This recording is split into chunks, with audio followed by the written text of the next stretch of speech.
Have you ever applied the Socratic method to, like, have you ever applied it to any of your own views where you're like, oh, maybe I was wrong, or had to reevaluate your position? That's what happened with Nick Fuentes originally. I made a knee-jerk video and I was like, oh, it wasn't a fair characterization. Mr. Smith, thank you for being here, sir. Can you see me, hear me? How are you? I can. I'm good. Thanks for having me. I'm glad that you're here. Look, your set is it's been upgraded since back then. I noticed, because this is your full-time gig now, right? It is. Yes. Never would have expected it, but it is.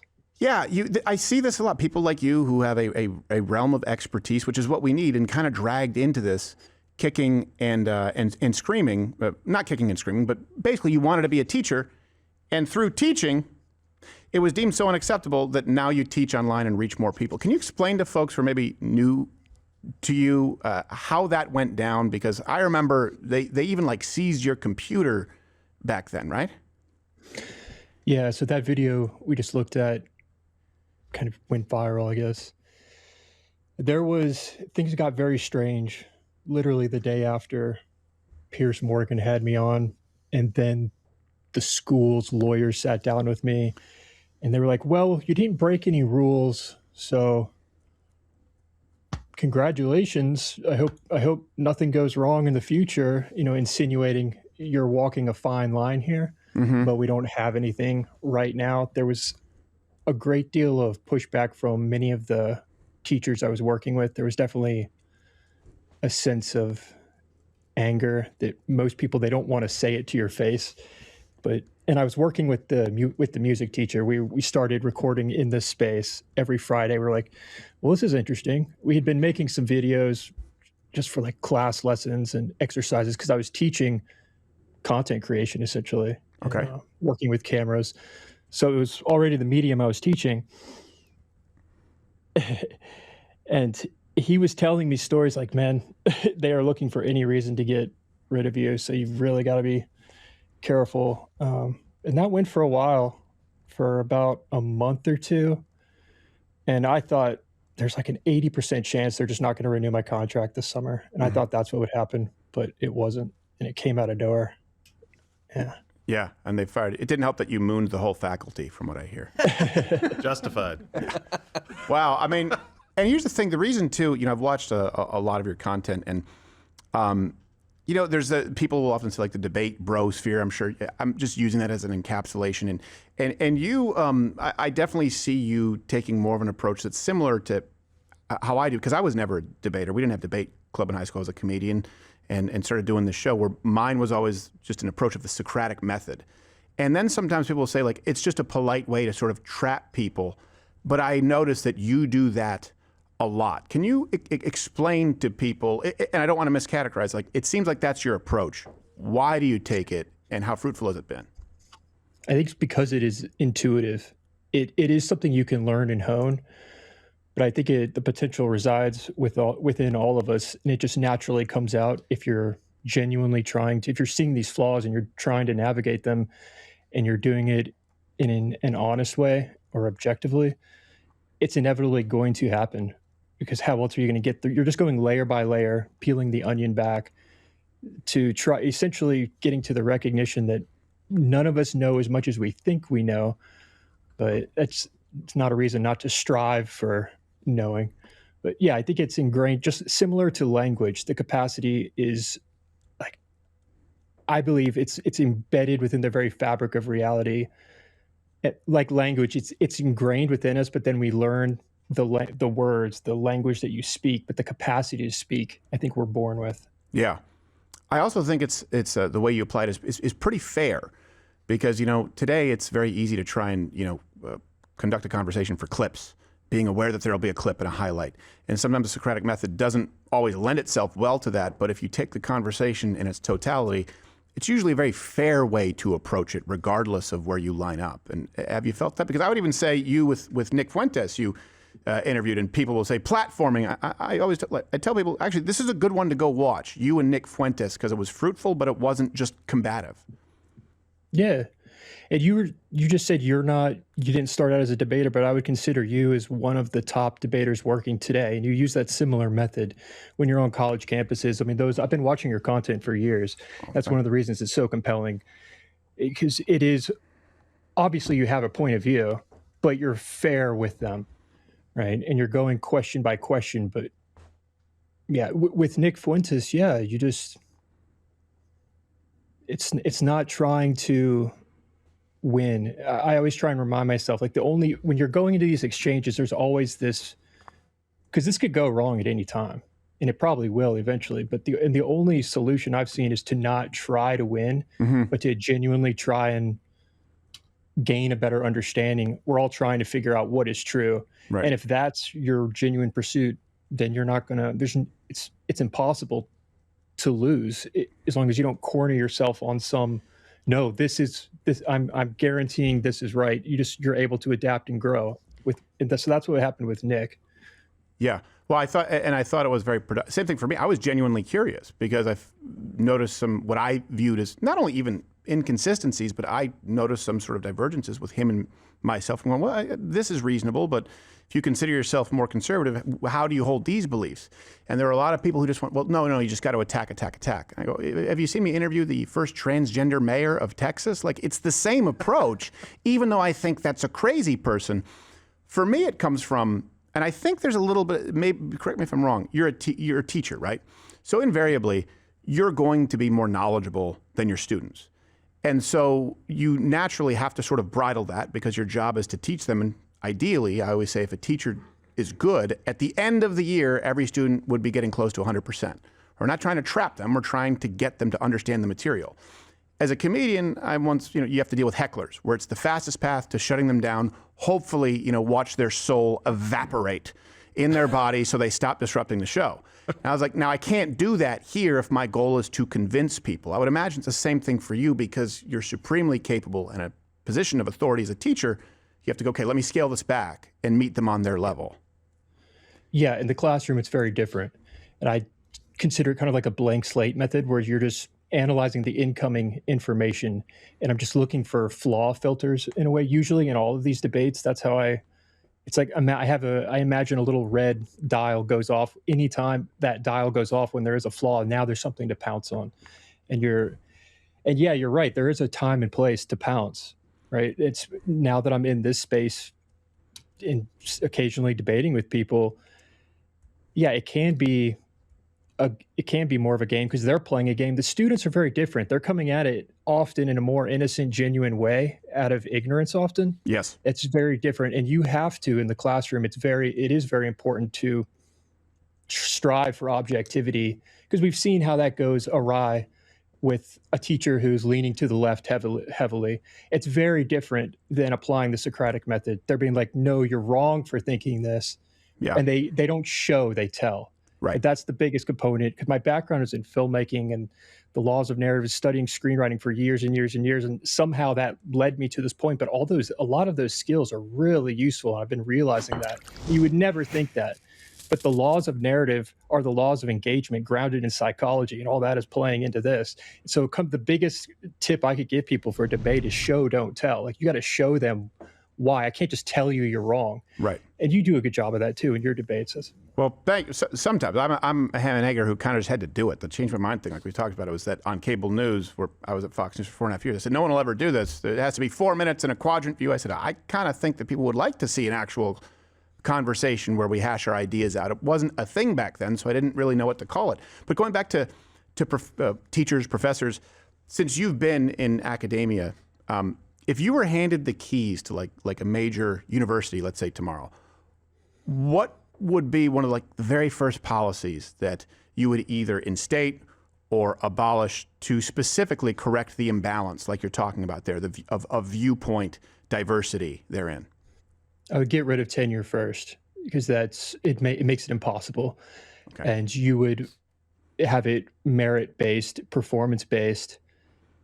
I don't know how to fix tuition, but that needs to be solved. I would stop because that financial structure, when I was in graduate school, 60 to 70%, probably over 70% of the students were directly from China, because they could pay more money in tuition. I had multiple classes where I was the only American student, and in some classes, the only non-Chinese student, and they would be speaking Chinese in the class. This is in Boston, Emerson College. Yeah, I would not kowtow to the nonsense that we're seeing and I would embrace this technology. I would embrace live streaming. So Penn State, Sam Richards is doing this. He's the only one I've seen doing it. And I've been talking to him behind the scenes. And I don't think he would mind me saying this, but he's terrified that the college is going to fire him at any point. And so I'm always talking to him like, man, the kids are hungry, to disagree.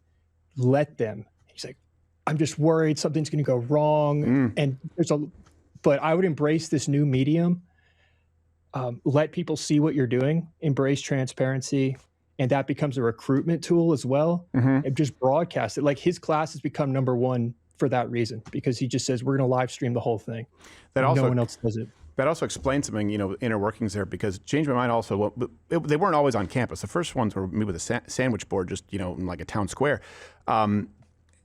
It was a call to the professors. We always asked the professors to come out and talk, and they never would. Yes. But now we have one scheduled with, I believe, UPenn in March. Someone has stepped up, but that kind of explains why so many professors, they were usually the ones requesting we be banned from campus.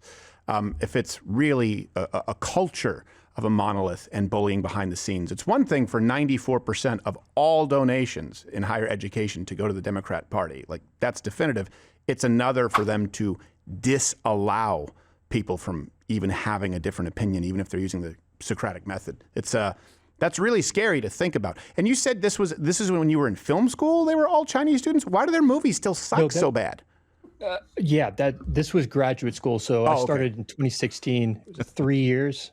I was in college for 9 years. It's looking back, I don't regret it because it got me to where I am. I wouldn't recommend it though, through the cost of tuition and everything. No. Especially I wanted to be a filmmaker. And I had a lot of great experiences, but it's a dying industry. I would not, anyone listening to this who's considering that path, don't do it. There's alternatives. And that's what I'm teaching now for Emerson College, which is surprising that they're still letting me do it. But it is like the anti-film school film class kind of, and I just in 5 weeks, I'll teach you what I really think is most important. Everything you need to know, save your money. Yeah. It's that kind of thing. Yeah, the industry is dying. Yeah. It's an interesting conversation to have. Mine would be Content Creation 101. Make sure the thumbnail has tits, and I'd see you next semester. That's really what it is at the end of the day. It's changing.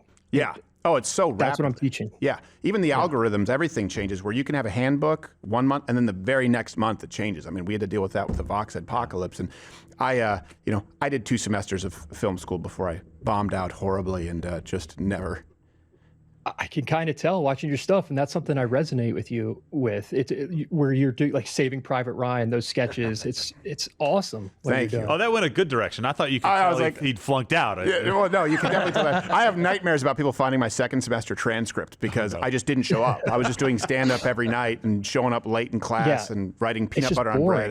It's a waste of time, largely. Yeah, plus I was also supremely incapable. So it's both. It's a little bit of both. But I doubt it. Yeah, I'm glad we brought in an actual ton of sand to do it, where we, people have no idea. No, people on the right, it's a podcast. I'm like, well, it's not really what we do. I was just Daniel Day-Lewis as Bill the Butcher for 9 hours last week. That's true. And, it takes a lot of work to make something this silly. Look, speaking of which, I know we had technical difficulties today. I'd love for you to stick with me and take some chats on Mud Club Rumble Premium. But before we go, can you tell people the best place to find you and watch not only your content, but really what I see as online lessons? Yeah, it's on YouTube primarily, and I apologize the handles and names, but Secret Scholar Society or Warren Smith on YouTube. That's where I'm focusing. If you want to really generate, you just make all the handles the professor with tits, and then you will make a killing. For those of you, click that button. We're going to take some chats with Mr. Warren Smith. It's funny, my inner told me, well, are you ready? I'm like, yeah, no, I said, oh shit, because I just thought of something that has nothing to do with this. Oh. It was 2 things. One, I forgot to tell people who aren't members are going to Tim Pool. And then I have blood work later today. I do, and I forgot. I'm supposed to be fasted, and I have honey in my tea. Oh, I thought it was pork. I just messed it all up. Warren Smith, anyway, he's still here. Hey, let me ask you this. Have you ever applied the Socratic method to, like, have you ever applied it to any of your own views where you're like, maybe I was wrong, or had to reevaluate your position? Yes. That's what happened with Nick Fuentes originally.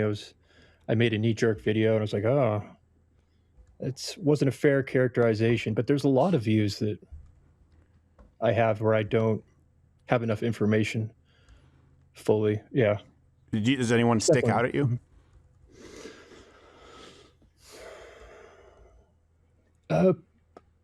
Foreign policy, Iran, because I have to acknowledge that I would have to look at the classified information to really be able to know. Right. Things like that. And it's really funny sometimes. I thought you did a good job in your debate with Dave Smith over that. And I agree more with you than him on this topic. But it's funny often. You don't think that every single president, aside from George Washington, is guilty of war crimes? No. No. Okay. No. But yeah, it's funny watching people debate often these foreign policy issues where it's just like, dude, we have no idea what we're talking about. Like we often. Yeah. That's fair. And it's one of those things. Let's assume that none of us have any idea what we're talking about. I look at this. I go, okay, let's take what we do know. They chant death to America, their regime, all the time. We know that Iran would be the first nation ever to get to this level of uranium enrichment and not build a nuke. So they would be the outlier because of strong moral character. It would be Iran. It would be the first government that would get to that point, not build a nuke. And instead, there was a strike that resulted in no civilian casualties whatsoever in the middle of the night and cost very little money, relatively speaking. I'm like, at a certain point, I'm okay with it. And it's certainly not an impeachable offense. And that's kind of how I approach it and break it down. I agree with that. And we are not, I wouldn't say we are at war presently, given a surgical strike. Yeah, we might be, though. Now they're talking about how we might be. And even then, it's like, I might understand it. Sometimes. Sometimes it's necessary, And that's a debate that often I have with people on the right, often. Yeah. It's like, they seem to have this idea that Warren, you have no idea the true horrors of war, though, Warren. It's like, okay, true, but sometimes inevitably, like, war could be necessary. Sometimes we need, the arguments to get rid of the draft completely, and there's definitely things we could change to make it more fair. But it's like, I could see a scenario where we might need a draft. Yeah. And that's usually the counter. It's like, you don't have any idea the true horrific nature of war. It's like, yes, fair enough. Neither of us do. But what does that have to do with the topic? Yeah. No, I know how you get rid of the draft. Super simple. You just make it mandatory for women. Then they'll be out there cackling and running over people with their recruitment officers with their vehicles, and it'll be ended in no time flat. And yeah.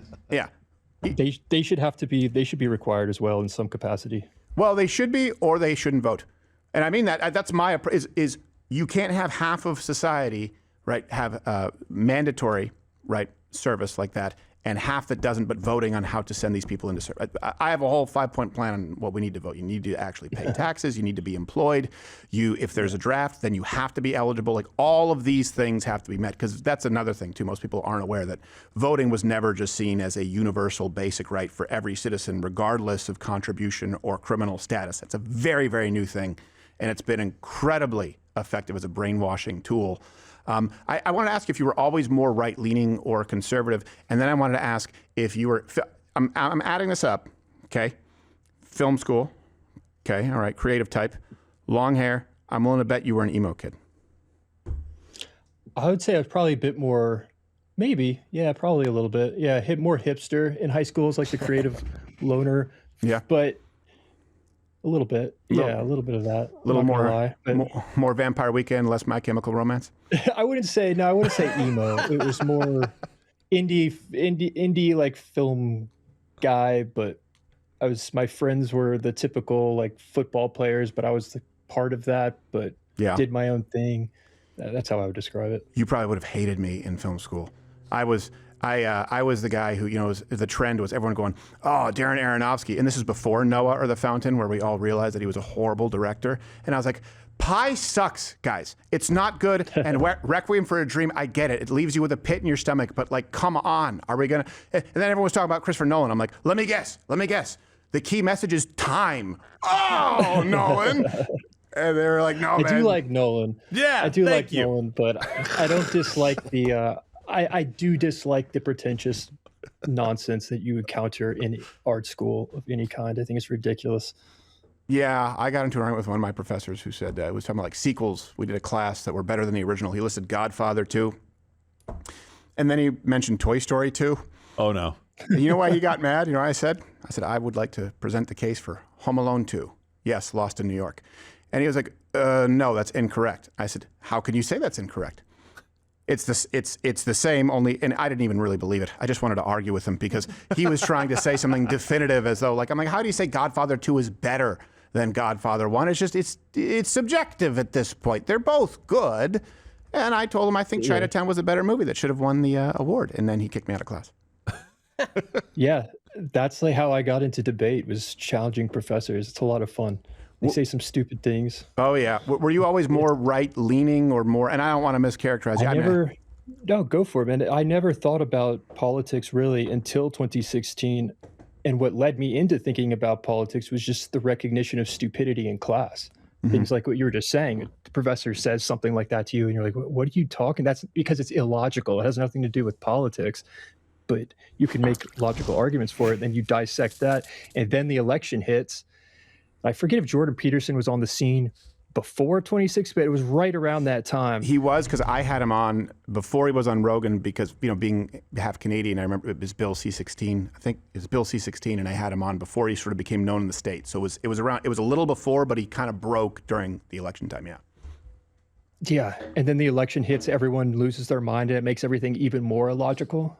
And so then you have even more to... It just caused me to realize it was less about politics and more about stupidity and just being like, I'm not doing this with you guys. And then it just causes this frustration. Then I was kind of sitting back being like, this is entertaining because you all are fools. And like, this is going to be highly entertaining. And then it starts to become more, you start to delve into the ideas deeper and start thinking about the reasons. And it becomes less about just pure entertainment against people that seem so frustrating to you and illogical. And then it does become more.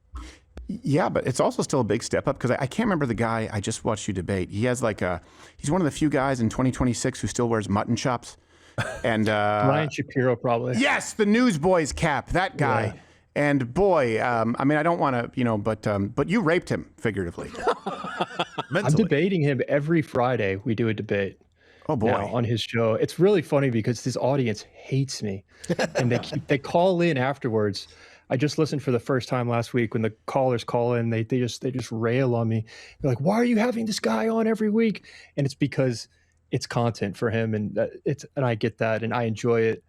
But last Friday, man, we had one about, he started with systemic racism, asking me, well, why the discrepancy in crime? And we started talking about the cultural aspect in hip hop and rap. That went into the scenario of, okay, well, Brian, if you're walking down the street in Chicago and you see 5 guys dressed like that with their pants sagging below their butt, would you adjust your behavior at all? Would you cross the street based on the data of your past experience? He's like, no, I wouldn't do anything differently. Like, and that's suicidal empathy. Mm-hmm. Anyway. And it just, he got very upset by that. The audience got very upset, and it became this whole thing about Warren being racist over baggy pants, even though I wasn't talking about baggy pants. I was talking about mimicking prison culture where you have beltless pants.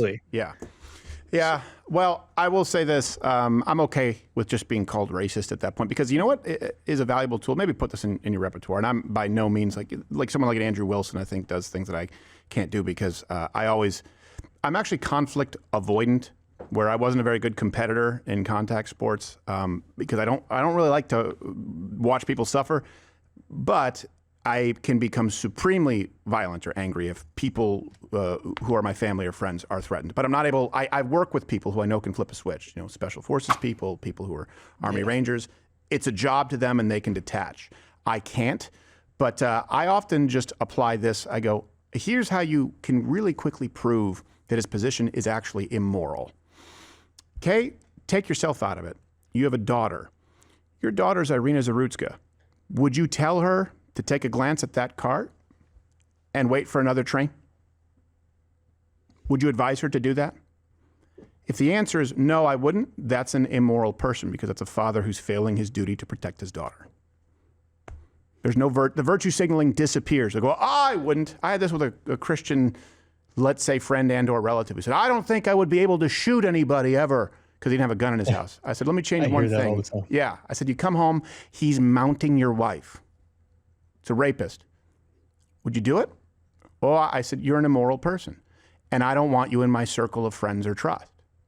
Because I would do it for your wife. And then we're not friends. We don't talk anymore. But if you do that, because I always try and be like, I'm selfless. It's like, okay, selflessly, would you help this person? Objectively, it would save their life. So, maybe apply it. And if he can penetrate that newsboys, that newsy cap that he wears. Yeah. And I was trying to describe it to him because it's working with the students I was working with who were often kids who had behavioral challenges or couldn't coexist in a regular public high school. The schools kicked them out, sent them to this special school. So they had behavioral challenges. And many of them were mimicking gang culture. They would get arrested on the weekends and we would have to deal with it. And I was trying to explain that to Brian. And he's like, well, what is the solution? I was like, being able to talk to them honestly. And what you're proposing, Brian, is we can't talk about this at all because it's racist. And what do you think is going to be better for Johnny, who just got arrested and continues? And I know Johnny is not a gangster. He's just performing a meme. It's all mimetic. He's acting out a character in a narrative. And Brian said, well, there is no larger character. What about his counter? What about Kid Rock the other day talked about something immoral or whatnot? But it's like, dude, you're comparing one musician to an entire phenomena of music that is motivating a culture. And plus, I don't think anyone wants to be Kid Rock. Well, they use the Kid Rock name because they assume if you're anything on the right that you're a Kid Rock fan. It's like, I don't know what this obsession with Kid Rock on the right is, but everyone on the left assumes if you are right wing at all, you must be a big fan of the ba with the ba, the bang, whatever. Right? Yeah, exactly. Was that Puddle of Mud? Or is that? No, I think that's Kid Rock. That's Kid Rock. Oh, it's like bang de dang de dang. See, you don't even know. You're not a Kid Rock fan either. That's not Kid Rock. Dang de dang de dang. Ba with the ba, the bang, the bang. That's Kid Rock. Yes. Yeah, that's Kid Rock. That was his first big. It's like his oldest and he goes, my name. It's right there. That was radiating from his pubic hair beard.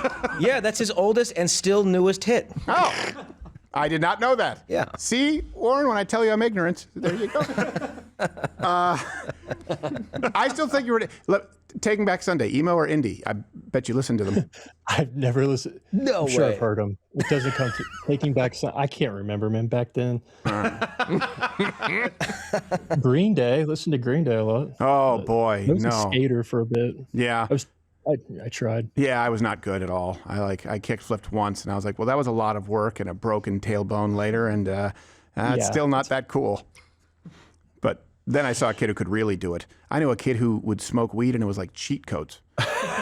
He would smoke weed, and he could hit any trick. And I was like, well, I guess there's something to this. I can't imagine. It was like unbelievable. It was like watching Tony Hawk's Pro Skater 2 back then. I'm like, what? Wow. You just give him a blunt, and he can do anything. Gerald had a question for you about film and AI because he's a basic bitch. Actually, I changed my question because every time I ask an AI question, Steven rolls his eyes at me. Because he just learned about it, and he comes out of his office like, guys, did you know AI? We're like, yes, we know, Gerald. Did you hear about this artificial intelligence? It's artificial. No, I wanted to go back to the Penn State professor and really, I don't know that I understood what his concern was. So he was going to live stream classes, and he was worried about conversations getting out of control. Is that, just the basics of it, or what? It's a really interesting topic. Like, so he is live streaming. You can find them on YouTube, SOC 119, and people pick up on them and they go viral. Some of my most viral videos have been drawn from his classes. And so just the other week, I made a video covering one. Is this the guy where after Charlie Kirk died and he had the whole? Yes. Okay. Yes. Okay. Sorry. Continue. Yeah. So real, and I can just tell you, and I want to give you the floor. I can see the moment in his eyes where he's like, this fucking thing. Like, he won't say it, but he's getting frustrated. Yes. He is. Yes. And so we talk about it. And I drove down there, did a class with him, met with the students, let them challenge me on anything. It was entertaining. And so we've been trying to schedule. He's been trying to figure out sponsors and navigating all this. So we're friends. So just the other week, I made a video covering him where he's like, brings up a leftist student. She lays out the predictable spiel. Then he allows the students, is there anyone out here who disagrees? And hands just go up. They are just chomping to talk. And his wife, who's very nice, but reminds me of a lot of just typical left-leaning women, and is at the last minute, and she's on stage at the last minute. She's like, well, you can't, blah, blah, blah. And she pulls it back. And she's very overly protective in a way. And she's probably not going to see this, and I like them both dearly, but I'm trying to communicate to him, like, Sam, you are right there. Like, just follow your gut. Don't pull back. And the fear, yes, to answer your question, is there is a fear that there's a fear of increased death threats on Sam. And I was like, how would allowing the students to make logical points increase death threats? She didn't have a response to that. She's like, you don't think that will? He's already getting death threats. I was like, exactly. How it's not going to, you're already doing it. It's already there. So just continue on. This guy, we have a picture of him up right there. Yeah. I remember watching one where it was after Charlie Kirk died, and there was a girl who, could be part Hispanic, could be part, land bridge theory, could be part Asian, Native American. I don't know. And she's like, well, the guns, like if we don't have guns. And I could see he was being very polite. He's like, yeah, but I just want to get off guns for a little bit and go a little deeper. And then he goes, a hand goes up. He goes, was yours going to be about guns? He goes, I don't. And the hand goes down. Hand goes down. And I can see he's like, ah! These people internally. Yeah. And it's really funny to hear his internal thought process behind the scenes, because that is similar to very close to what he's actually thinking, because he can tell right away. And this is what I've been trying to communicate to him. Like, when you get a dud, Sam, like when you get a student up there, don't devote half the class to them. We can already, it's like, allow students to raise their hands and field like you've done a few times in the past. Yeah. And his concern is that someone will start calling, like, so the girl, the leftist on stage, had pink hair.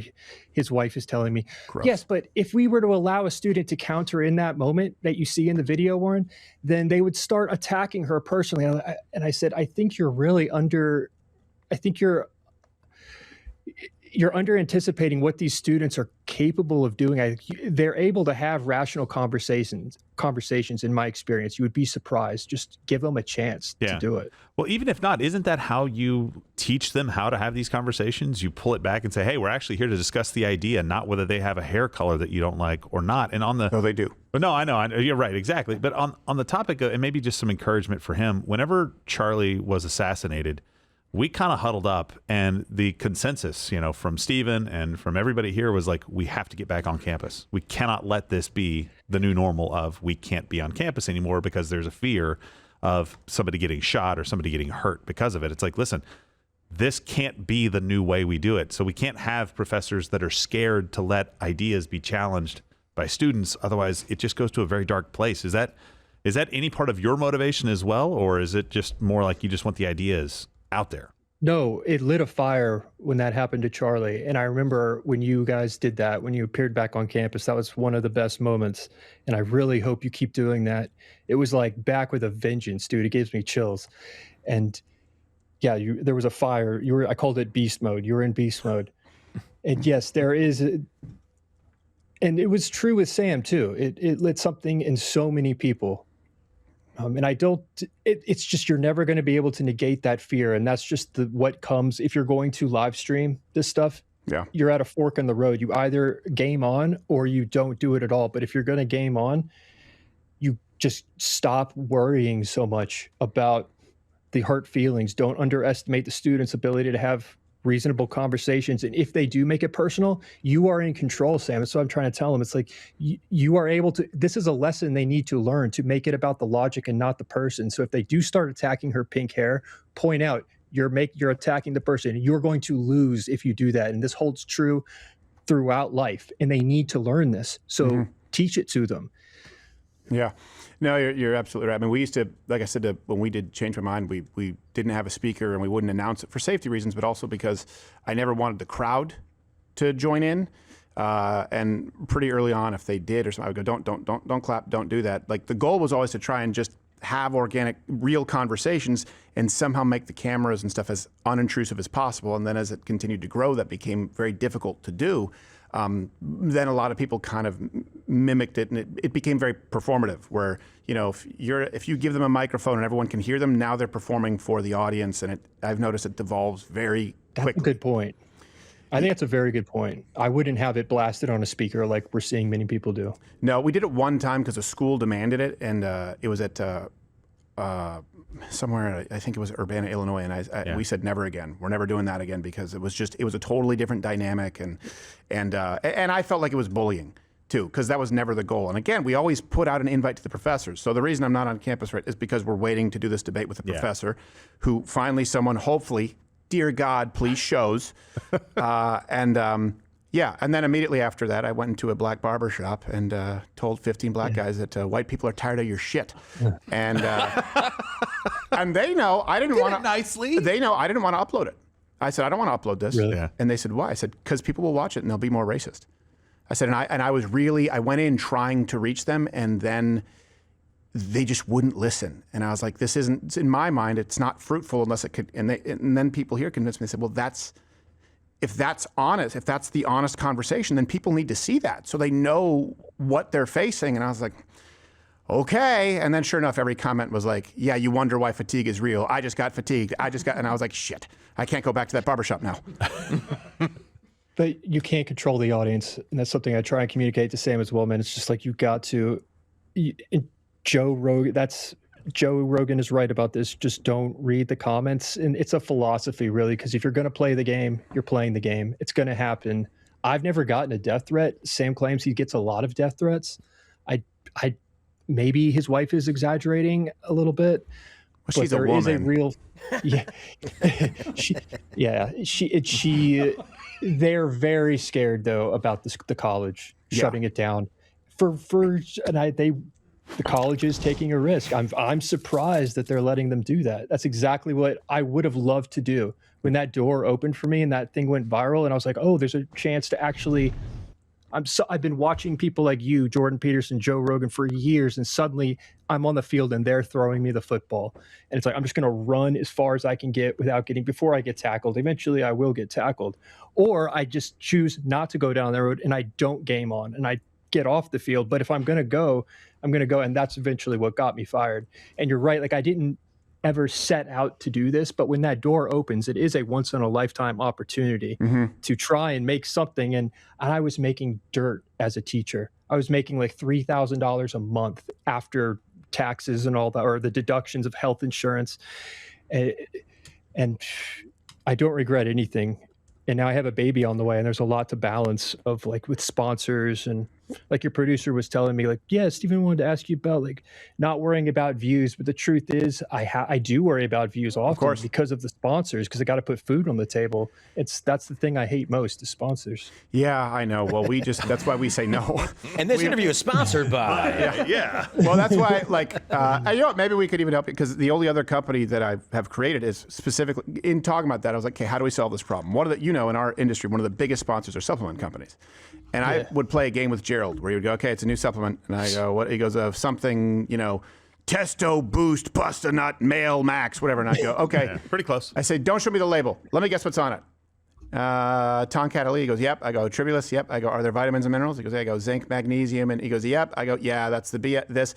So I created a company, and it's foundation. It's a multivitamin with 2 clinical ingredients that they're clinical, like an anti-inflammatory, and garlic, which is good for your lipids. I wanted to keep it affordable, make it third-party lab tested where you can get a certificate of analysis. So I said, let's just do it ourselves, because this will benefit everyone and harm no one. And my pitch is, if you eat perfectly and you don't have any aches and pains, then you don't need anything. Yeah. If you want a little bit of help, do it. We might start doing some sponsorships on shows, so we could probably talk with Warren about that. And I'll send you a bottle. Make sure you don't have, like, some horrible hives, like you should turn out like Jeff Goldblum mid-transition in The Fly, like, I found this one.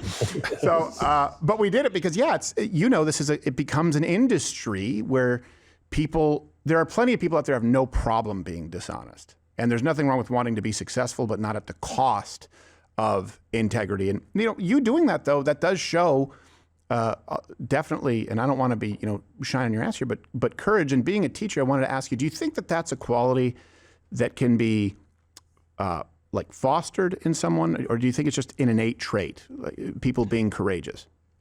I've been writing a book about this. So I was approached to write a book my first thought was, what am I going to write about? But it essentially has been a lot about this topic, about you have to become it before you can be it. A lot of the debates come down to demeanor, the overall frame, and the attitude of how you approach it. And I do think there are things that, that's what I'm trying to do in the book, is communicate these principles, the lessons that I have found most important, a methodology, for lack of a better word. If you find value in what I do, this is how I do it. Looking back even to the laws of narrative and how that is applied through film school, but all the way up to the entire journey. And it does so largely come down to demeanor. I forget how you. I was asking if courage is an innate trait, or if sometimes people are fearful and you can bring them to that, to be courageous, because it's one thing to have the methodology, but it's another, like, people who are willing to step through that door, like you did. Do you think sometimes that's just they either have it or they don't? Yeah, you can bring them there. That's what the laws of narrative are about. That's why we watch movies, is to be inspired by the archetypes of the hero's journey. That's really how we learn those lessons. That's why even before movies, storytelling was so powerful. It's people would engage in narrative in order to try and learn those lessons, even if it's subconsciously. And that's where we see the heroes acted out. And when you're watching a movie or a show, you're putting yourself in Thomas Shelby's shoes. When you're watching Peaky Blinders, saying, what would I do in that scenario? You are learning things without even realizing you're learning it.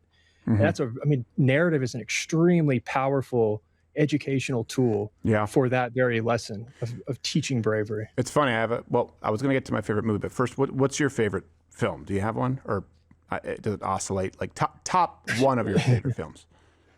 Oh man, this question. I really enjoyed. I shouldn't say it's my favorite. I really enjoyed the Winston Churchill movie Darkest Hour. Mm-hmm. With Gary Oldman. Yeah, we did a parody of that actually. What was that? We did a parody of that. You did. I saw that. Yeah, that was a really great good. one. Yeah. Yeah. He's way better than Daniel Day-Lewis, and he's not a prick. I'll tell you my favorite actor, and this is going to answer your question about what I was like in high school, better than music or emo or any of that. My favorite actor was, you're probably going to hate this, was Heath Ledger for some reason. I think it's like, I loved what Now it's 10 things I hate about Smith. I've been trying to figure out why though, but there's something, and I understand the whole Brokeback Mountain thing, but he just did not give a shit, dude. But he also did Joker, so I mean, we're Batman. Yeah, he did Patriot as well. He was all right in that. Yeah, people forget about A Knight's Tale. Yeah, Knight's Tale was fun. It's my favorite movie. I chose to forget about A Knight's Tale. No, I get it. I understand. Also, you probably liked his cheekbones. Who doesn't? Yeah, he's a good looking chap. Don't be jelly. No, those are good picks. You know what? And it's funny because you go to narrative. My favorite film, and I'm not saying it's the best film, right? It's just is The Edge, which a lot of people haven't seen, with Anthony Hopkins, Alec Baldwin, Elle Macpherson. Is written by David Mamet, who did Glengarry Glen Ross. He wrote The Untouchables, and so I watched it like 18 times when I got it. It's super simple. So spoiler alert, people know this who watch the show. Anthony Hopkins plays a billionaire. His wife is Elle Macpherson, right? She's much younger than him. They go for a modeling shoot in Alaska. Alec Baldwin is a photographer. Spoiler, you find out pretty early on they're having an affair. And then their plane goes down in the wilderness due to a seagull strike, and they need to survive. The black guy from Lost is in there too. Harold Perrineau. And dies first. Gerald, I say spoiler alert, and then you mess up everyone's day. For the rest, it's for the whole rest of the description. I apologize for him. It took you 3 words to ruin a movie for everybody. It's a skill. See what I deal with, Warren? But here's the thing. So David Mamet came out, I want to say 15 years after that movie. It was New York Times or Washington Post, and he wrote, "Why I'm No Longer a Brain Dead Liberal." And I had dinner one time, and he was at the table, and briefly kind of touched on this. But so when he wrote this film and he did it, he was still a liberal. It's the only film that I've ever seen where the billionaire is the good guy, Anthony Hopkins. Because he's a genius, and the guy who's trying to steal his wife needs to keep him alive to survive the wilderness, because he's the only guy who knows, how to make a compass, he has a survival book. He's just like an encyclopedia of knowledge. And there's a real bear, famous Bart the bear, in there, so it's way scarier than The Revenant when there is the bear in there. Like, the bear attacks look real. If you haven't seen it, I recommend it. It's not like It's not pretentious. There are some flaws in it, but it is my favorite film that I can watch on repeat. And when you watch it, you go, this guy was a conservative who didn't even realize it yet, just because he lacked the hatred of wealthy people that is so pervasive in every movie. A Beautiful Mind is probably up there. I wouldn't say, I'm not sure it's my favorite, but that's one of them that's up there. I love it when he punches Christopher Plummer in the face. In A Beautiful Mind? In A Beautiful Mind, yeah. Russell Crowe, at one point, doesn't he? He punches him in the face. He's like, oh, yeah, yeah. And he's just so surprised. It's like, that's the only time I've ever seen an old man punched in the face without reason. Oh, that's right, yeah. I don't know why I always laugh. It's like he's shocked. It's like, this guy's nuts. Why are you shocked? He punched you in the face. Okay, well, no, those are solid picks, and I think they're picks that people could relate to. You know, if you would have been like Memento, I would have been like, you are a film student. When I was in, now we're back. When I was in film school, they're like, if you play it backwards, I'm like, shut up. I get it. I get it. If you play it backwards, it goes like a normal movie. I understand. What? I've never seen it. Memento? Yeah. It's another Nolan thing. No, I know. Time. I love how you're so dismissive of it. Like he's not creative. No, I think he's great. I think he's great. I just get tired of the gimmickry. All right. Well, can we take a couple of chats? I'm sure there are some chats here for you, some questions for you. Yeah. All right. Give some chat. And are you going to hit the button? I can. Yeah, I don't know. Warren deserves the full treatment. He's got to wait for chat. It's not the full treatment unless anybody's getting interrupted. Yeah. Right, yeah. All right, Noodles. Hit him. All right. First chat from RD Pal. Question for Mr. Smith. Is there any way these colleges can be changed from the pro-communist ideologies they have? Seems like almost all of our schools are anti-American now. Is there? I mean, we were kind of talking about, like, if I was suddenly the head of a college, what would I do? I mean, they can be. It's not looking good, though. No. It's not. And I think Jordan Peterson is right when he's like, I don't know if this can be saved. Yeah. It's the underlying ideology that all echoes back to postmodernism, and it's remarkable how often they don't even realize that they're arguing most of them don't know what postmodernism is, or they'll think it's just some right wing culture attack. But you'd have to get rid of tenure, and the ideology, the underlying ideology around postmodernism would have to change, because those are the things that echo through the art class where there's no objective truth, there's no objective beauty. The banana peel nailed to the wall is equally as beautiful as any other masterpiece. Yeah. And that stuff just drives me at the wall. I don't know how to solve it. Yeah. The financial portion is it's so broken. I wish I had a better answer to that question. I think I think part of it is that it's becoming, like you said, you're teaching this stuff online, making it less and less relevant, in the sense that we don't equate a diploma with education anymore, because people can learn it elsewhere. But yeah, Dr. Peterson will talk about, it's like, whoa, when you're taking all the facets of all the variables, like, the only good commie is a goddamn dead commie. And you're like, yeah, okay, he works his way around to it. But you had to burn it down. He's been trying. Yeah. He's been trying with Peterson University or whatever it is. I don't know how it's doing, if that's going to be sustainable or not, but he's trying. Yeah, I know. It's. I mean, I think you just kind of have to flood the zone. So people that's why I wanted to have you on too. People like yourself, people with different backgrounds and experiences, like in this space. So, and this is not at all an insult to Charlie Kirk. I just want to be clear, but Charlie Kirk was made for this, in the sense that, a Christian kid, came from that background, the kind of household he was from, nonprofit, in the bloodstream. Like, this is, people were doing this for a long time, and he had a good support structure. I fell into it. I was not someone who should be in this space. Same thing probably for you with a film background, as a teacher. I think there's value in that, where people who are either unwilling participants, or the last thing we want is a chorus of talking heads who have always set out to be a talking head, so it's all they know. So I think there's a lot of value in someone with a teaching background like yourself, and someone, for example, like we mentioned Andrew Wilson. I almost said Andrew Smith. With he was just a hard hat working class guy who came into it, and his wife the same thing. There are a lot of people like that. So that's always why I take an interest in. You said you risked something, right? There's no risk for someone who goes, I can cheat, I can work an algorithm, and this is not Charlie Kirk, but other people out there. The Epstein binder, the advocating Coca-Cola on Snap, the conservative influencers. There's no risk in going, I can create a cottage industry out of this. There is risk in losing a job because of standing by your conscience. So I always want to try. It was one of the most challenging periods of my life for sure. It was scary. It's hard. Well, you're about to have a kid, so. Yeah, there you go. No, by the way, no, actually, I will tell you this. Don't let people tell you, like, it only gets harder. That's bullshit. The hardest part is going to be the first part, right? Once they start sleeping through the night and you can actually reason with them. I always hate it when people are like, kiss your life goodbye. It's like, well, you're acting like it's a little dictator. It's not. I'm the adult. I can tell it not to do it. So it's you're going to have a lot of fun. Next chat. All right, next chat, speaking of kiddos, from USA Sunny Sunday. Not a parent yet, God willing, but I want my kids to learn how to think critically. What suggestions do you have to get your kids engaged in thinking for themselves? Don't be afraid of nuance. It's probably the pattern that we see the most, the team mentality, and I understand why. But reality, the truth is going to most likely often reside somewhere in the middle. We were talking about Iran, whether that was the right move or not. And the response probably is somewhere in the middle, and on any of these topics. But usually when you try and get past that first layer to get to nuance, people throw up the blinders. So don't worry. You have to develop. This is what we were talking about. Like, you have to become it before you can be it. You have to be fearless in a sense of you can't care about, don't fear disagreement. Don't fear conflict. We were just talking about Sam Richards, his wife. She fears disagreement so strongly. And there's reasons for that. Yeah, the college could shut you down. Don't fear being called racist, about to have the conversation around sagging pants. Follow the logic and stay, if you can, like Andrew Wilson does this very well.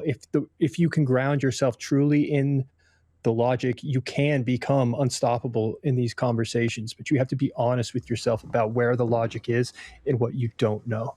Well, I even would say, since I have a slight disagreement there, I think there is nuance. I think a lot of things are more black and white than people give the world credit for, but I think the descriptions, the identifying of the problem can be pretty definitive.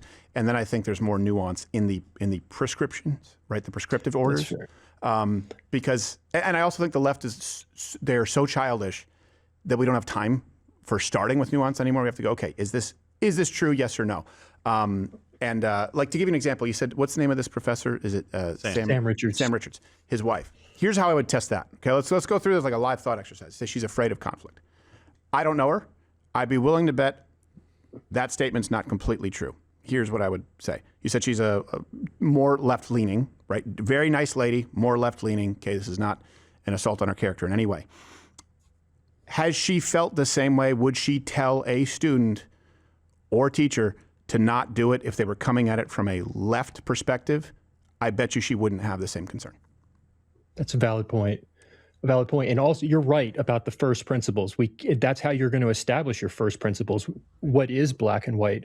I guess I'm describing is when it manifests itself kind of in policy and politics. I don't even consider myself like a political debater or analyst, because honestly, I find a lot of that boring. It is. It's the underlying first principles that really interest me when these students are having these conversations. What we're doing with Iran or the foreign policy, that's where these first principles come into play, and that's where it's like, it can be more, well, we don't quite know here or there, but you're right. That's epistemology, is tracing your thinking back all the way to as deep as you can to like get it as grounded as you can. And the only way to ground it is in what is black and white. Yeah. And then there's always going to be, because you can even agree with someone and it could be nuanced in your proposed solutions, you know?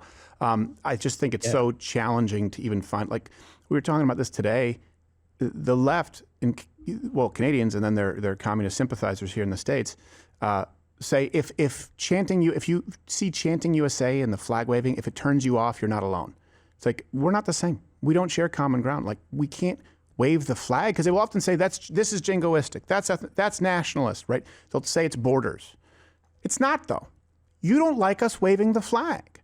And so I always try and distill it down to where's the choke point. Like when we talk about immigration, I go, okay, you say anchor babies, but can we deport violent felons who are here illegally currently in our prison system? Their answer is invariably, as a platform, no. I go, well, then let's just duke it out, because it's not about that child, because we could all have sympathy for them, but that's not who you're protecting.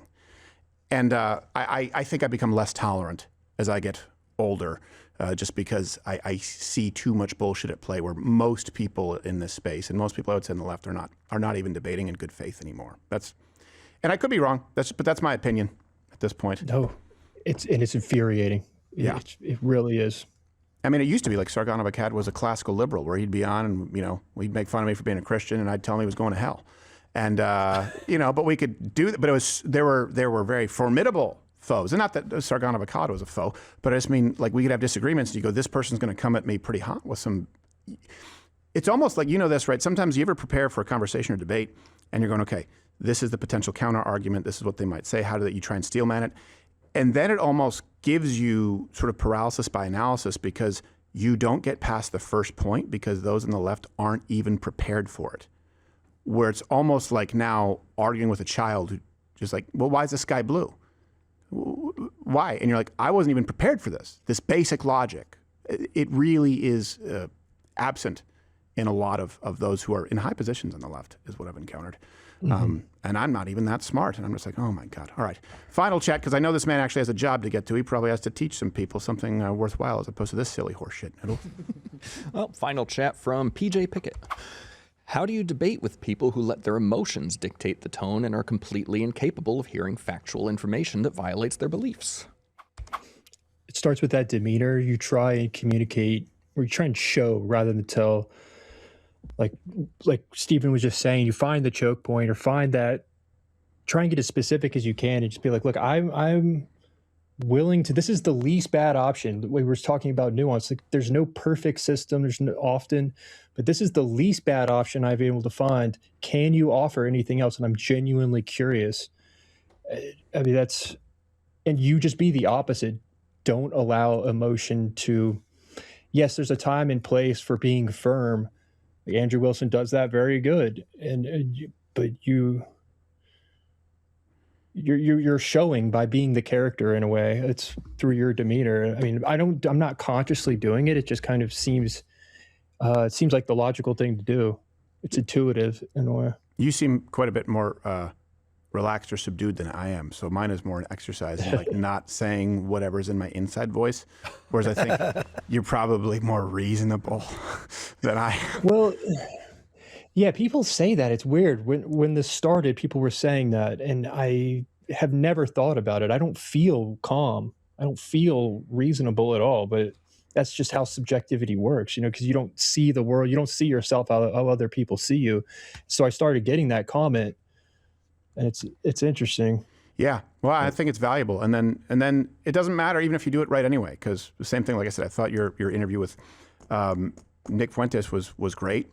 And then you still, I hope it's not a source, but you still get some flack. Like, why'd you platform him? It's like, well, okay, what's the alternative at this point? Like, I get it if no one knew who someone was and you were having someone on who was going to indoctrinate people with something dangerous and you're responsible, you're the catalyst. Like, the person already has a platform. They're reaching a lot of people. So can't we question those ideas? And then how do we do that in the most fruitful way to examine them and see if there are holes in them? And I thought you did it very well. And the point is, if people can get mad at you, then it doesn't really matter what you say or how you carry yourself. You're just going to have a certain percentage of people who are assholes. Yeah. And then you just don't worry about it. And it's kind of liberating. It's the smallest thing. I had a family member would call me when the assassination attempt on Trump. I made a video about it saying, yeah, I overheard like a friend of mine. It was very strange. They were talking about how they wish the bullet had been 2 inches to the right and had killed him. That's not a good thing to say. Like, that was essentially the theme of the video. And just saying that sent this family member over the edge to call me, be like, I can't believe you would say that. And then I realized this is irrational. Therefore, I'm just going to ignore it completely. Yeah. No, that's exactly right. You kind of have to, I always say, this is repetitive for people who watch the show daily, the most valuable skill set is learning or being able to identify those who have perspectives or minds that you can change, right? In many cases, because they've taken the leftist position by default as a result of culture. And those who are so bought in or are purveyors of this disinformation that even if they knew you had a point, they wouldn't be able to acknowledge it anyway. You need to be able to separate those two because one, you're working on them. The other one, you're now using them as an example to the people watching. And yes, it's a tough judgment call. Good point. That's a very good point. Yeah, that's why it's so good when you do have these things being viewed by the audience. But it's often I wish there was sometimes I wish that there was someone to see some of these conversations when there's no one there, because it's so surreal, some of these conversations. So just treat it like there's always an audience is my lesson. Yeah. Well, even just that conversation, right? Like let's say you're doing a change of mind or whatever. Let's say you're having a conversation and it's televised broadcast. You have one where someone comes on and they say, well, okay, it's not right. Obviously, assassination is not the right solution, but can you understand? And you have a conversation. Okay. So people watch it go, that was a good conversation. But then this family member comes up and says, I can't believe that you would actually reprimand or that you would rebuke someone who wants Trump to be shot, and what they say to you, you're not going to convince them, but people watching go, oh my God, that person is representative of people in the country. And that plants a seed. Yes. Yeah. Yeah, and they don't realize it. The students in many of these videos, they don't realize how it looks in their minds. They are completely justified and morally correct. Yeah, no, I think that's it's okay to be the boogeyman sometimes. It's like if they want a villain, go ahead, be their Captain Hook, because he was actually the good guy. Warren Smith, we got to go, sir, and have to send people on down to the next show. Where's the best place for people to find you one last time? I really appreciate it. And I want to reach out here behind the scenes and see, maybe I'd bring back. We used to do this segment actually, Devil's Advocate, where I would be Skylar Turton. I would argue the liberal position. I love that. And no one wanted to do it anymore. But if you would, okay, great. All right, there you go. I would love to do a Devil's Advocate. You'd be perfect. I think the last one was Jordan Peterson. So we'll reach out. But best place for people to find you, brother? Yeah, Warren Smith Secret Scholar Society, and on X, WT Smith 17. Okay. Yeah, book coming out soon. I'll put it out on X. Make sure there's tits on the cover. It will try. help. I don't know if the publisher. Yeah. I'll ask him right after this. Absolutely. See how it goes over. All right. Thank you, sir. Warren Smith, Thank ladies you, and gentlemen. Stephen. We'll see you soon. Hey, if you're still watching this, you may be one of the 6 million or so subscribers on YouTube who is, for one reason or another, I don't understand it, still here. So back in the day, I would say click one of these videos and subscribe, but really just head on over to my channel on Rumble. Follow me there. I'm live 5 days a week, 11 a.m. Eastern, and I actually say the things that I mean to say. On YouTube, it's everyone here is kind of neutered, really, and there's just a general lack of testicular energy, but I mean that in the heterosexual way. Mostly.